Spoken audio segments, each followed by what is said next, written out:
Hello, I'd like to read to you today a 5 minutes piece by Jill Murphy.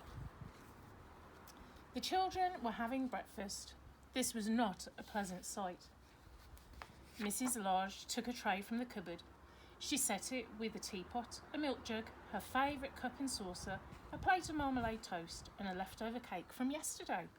She stuffed the morning paper into her pocket and sneaked off towards the door. "Where are you going with that tray, Mum?" asked Laura. "To the bathroom," said Mrs. Lodge. "Why?" asked the other two children. "Because I want 5 minutes peace from you lot," said Mrs. Lodge. "That's why." "Can we come?"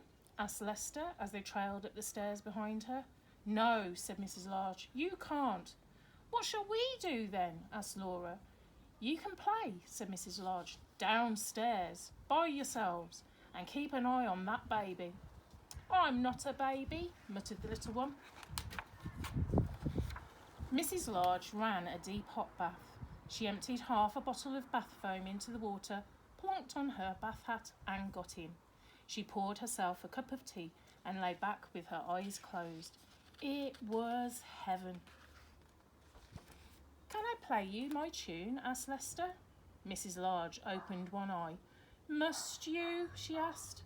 "I've been practising," said Lester. "You told me to. Can I, please, just for 1 minute?"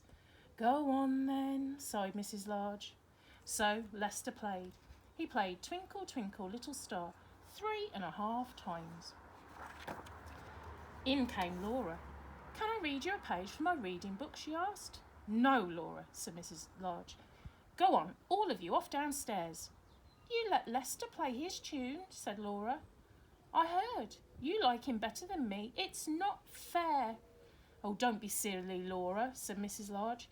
"Go on then, just 1 page." So Laura read. She read 4.5 pages of Little Red Riding Hood. In came the little one with a trunk full of toys. "For you," he beamed, flinging them all into the bathwater. "Thank you, dear," said Mrs. Lodge weakly. "Can I see the cartoons in the paper?" asked Laura. "Can I have the cake?" asked Lester. "Can I get in with you?" asked the little one. Mrs. Lodge groaned. In the end, they all got in. The little one was in such a hurry that he even forgot to take off his pyjamas.